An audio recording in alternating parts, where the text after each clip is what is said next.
സംസ്ഥാനത്തെ വിവിധ ജില്ലകളിൽ പക്ഷിപ്പനി പടരുന്നത് കണക്കിലെടുത്ത അതിർത്തിയിൽ തമിഴ്നാട് സർക്കാർ പ്രതിരോധ പ്രവർത്തനങ്ങൾ ആരംഭിച്ചു.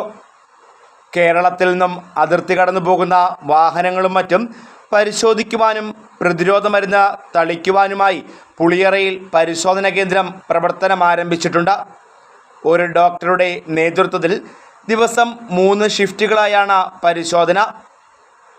ഇനിയൊരു അറിയിപ്പുണ്ടാകുന്നതുവരെ പരിശോധനാ കേന്ദ്രം തുടരുമെന്ന് തമിഴ്നാട് സർക്കാർ അറിയിച്ചിട്ടുണ്ട്. ഇറച്ചിക്കോഴികളുമായി കേരളത്തിലേക്കെത്തി മടങ്ങിപ്പോയ 3 ലോറികൾ കഴിഞ്ഞ ദിവസം തമിഴ്നാട്ടിലേക്ക് പ്രവേശിക്കാൻ അനുവദിക്കാതെ തിരിച്ചയക്കുകയും ചെയ്തു. ലോറികളിൽ കോഴിയുടെ അവശിഷ്ടങ്ങൾ കണ്ടതിനെ തുടർന്നാണ് ലോറികൾ തിരിച്ചയച്ചത്. വാഹനം ശുചീകരിച്ച ശേഷം മാത്രമാണ് തുടർന്ന് അതിർത്തി കടത്തി വിട്ടത്.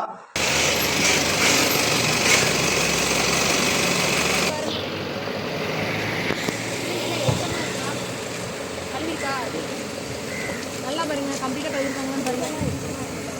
ரொம்ப மோசமாக இருக்குது. என்ன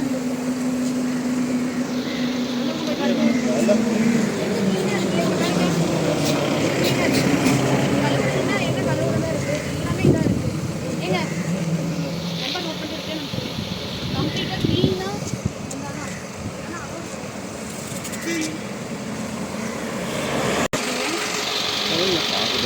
மாசத்துல ஒரு தடவை நீங்கள் அப்போ கழுவுங்க. இப்போ நோய் பரவிக்குன்னு சொல்லியிருக்காங்கல்ல, வரும்போதே அவுட் பிரேக் ஆகிருக்குல்ல, க்ளீன் பண்ணி தான் இங்கே கொண்டு வரணும். அப்படி தான் இங்கே அலோடு, இல்லைன்னா அலோடு இல்லை. எடுத்துட்டு போங்க, எடுத்துட்டு கொண்டு வாங்க, போங்க. ரொம்ப போகணுமா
സംസ്ഥാനത്ത് നിന്നും അതിർത്തി കടന്നു പോകുന്ന എല്ലാ വാഹനങ്ങളുടെയും ടയറുകളിലടക്കം മരുന്നുകൾ തളിക്കുന്നുണ്ട്.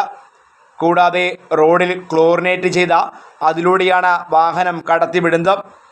തമിഴ്നാട്ടിൽ നിന്നും ഇറച്ചിക്കോഴികളെ ഇവിടെ എത്തിച്ച തിരിച്ചു പോകുന്ന വാഹനത്തിൽ അവശിഷ്ടങ്ങൾ ഇല്ല എന്ന് ഉറപ്പാക്കിയ ശേഷമാണ് പുളിയറ കടത്തിവിടുന്നത്.